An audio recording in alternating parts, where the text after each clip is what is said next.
Welcome everyone, and thank you for joining me. And I hope you guys went to vote today. I mailed mine off days ago, and so I didn't have to stand in any lines. All I had to do is kind of go over some of the propositions and just kind of, I had time to look everything over and not worry about any deadlines, because they send you your ballot before the weeks before the election, so you have time to just have time to review them. Okay, but I'm here to talk about Wesley Snipes. Now, Wesley Snipes has been out of jail for a little bit, and he's ordered to pay the IRS $9.5 million after a court battle. Let me read you this, and so I can get it right. Wesley Snipes has been ordered to turn over millions of dollars to the IRS after his attempt to settle his back taxes for $850,000 in cash were unsuccessful. The actor took his case to tax court, according to The Hollywood Reporter, where he attempted to prove that he didn't possess the assets to fulfill a six-figure settlement, but his evidence was deemed insufficient.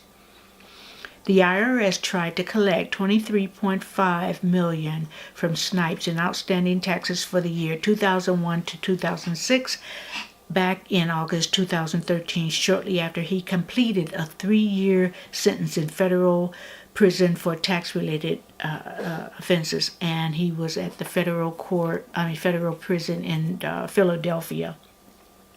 Snipes then attempted to settle for significantly less than the amount owed by only paying $850,000 in cash. His request would have also allowed him to free himself of the federal tax lien against his property assets, including his home.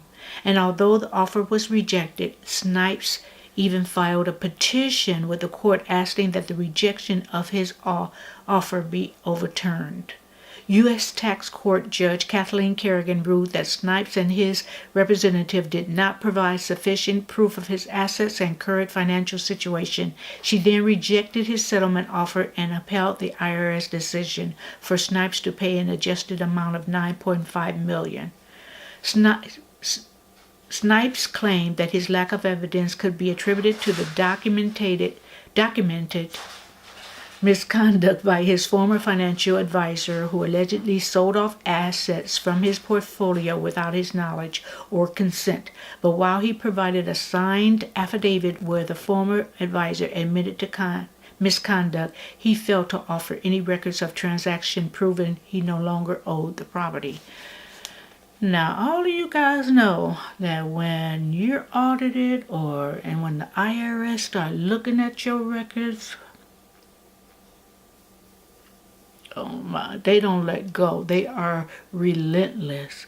Those of us who have owed, and I'm sure, I don't know anybody that owed millions, but even what I owed, I thought it was significant, which I'm sure Wesley would jump at the chance to pay what I've owed. I don't know about his case because he spent 3 years in jail on tax-related issues, so I don't even think he can, they turned down $850,000 as far as his settlement. Now, I don't know if owing that much after going to prison, they'll even let you make payments. I know people like us, who have normal careers, most of us, that may owe, $500, $1,000, $1,500 or something like that. They'll let you make payments. And I'm not sure, but I think the interest on that is like 3.5 or something, or around about that amount. So,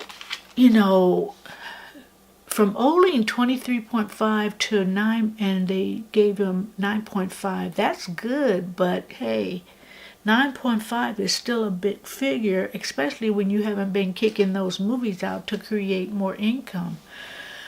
I think his last movie was in 2017, Armed Responses, and that was a horror. And he also made The Recall, science fiction, and I don't remember that going over too big. I don't remember seeing that, the previews on that. I'm sure it was, but I don't remember.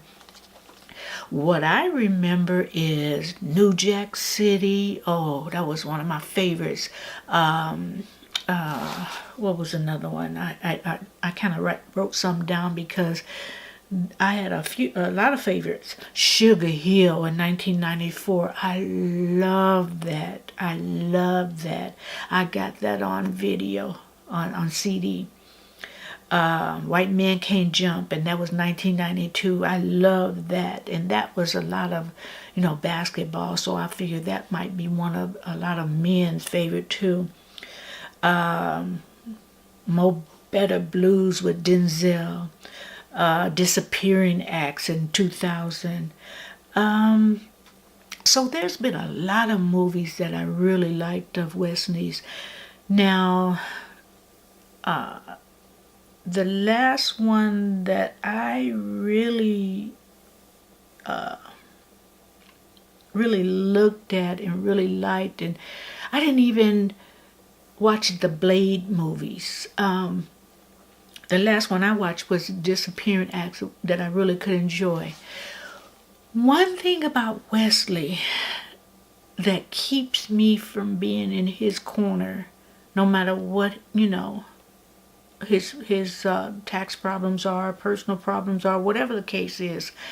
One thing that keeps me from not saying, good job, Wesley, is the fact that allegedly he's the cause of Halle Berry eardrum in her ear being, I don't know whether it's left or right, doesn't matter, was busted. So she can't, she's lost a significant amount of hearing in that ear. Now, in order for somebody to hit you that hard, to bust your eardrum, now he does martial arts, so he's good.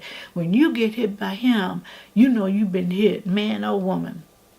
He's small in stature. I think he's like 5'9", 5'10", but those martial arts, when that makes up for your height, and you can kill somebody. And the only reason why I'm not totally against him, even though that was said, is because Halle Berry never confirmed it. She won't say who did it. Now, I didn't hear Christopher Williams say it from his mouth, but it was reported that he said he is sick of people blaming him for doing that, and it was actually Wesley Snipes. So, I can't be in your corner. I can't be in your corner, I can't be in your corner if you beat women up. I just can't. I mean, I didn't know any of this when his other movies, And like I said, it is alleged. It is alleged. So I never heard him say he did it. I never heard Halle Berry say he did it. It was done by someone, but I don't have for sure that it was Wesley, although it was pointed towards him. So, all I can say is, Wesley, you better pay them taxes, because IRS will confiscate everything you own, property, land, any awards that you have won. They will take that, and IRS not playing. So I know that while he was in prison, Spike Lee went to visit him, and they, and they were, from my sources, the two of them talked about some type of collaboration. So I'm not sure. I know that they were collabing on a James Brown biography. but I don't think that Spike Lee got the funding for it, the backup, the money to proceed with that. So that didn't go through the two of them. There were other things in the mix while he was in prison, as far as making videos, and other things. But I don't know. I'm not into the video game, so I don't know if that ever came out, if he ever did the videos. But anyways, back to the taxes. Good luck with that, Wesley, but you better, step up your game and get some good roles like New Jack City and some roles like Disappearing Acts, and you better start looking. They say Blade was good, the first one or whatever. I heard that the last Blade didn't do too well, but all I can say is when dealing with the IRS, good luck with that. So that's my report today, and like I said, I hope everybody voted today. I know there's reasons why people say they didn't vote. So until next time, thank you for joining me. Subscribe if you have not done so already, and please hit the notification bell, and you have a great rest of your week. And until next time, goodbye.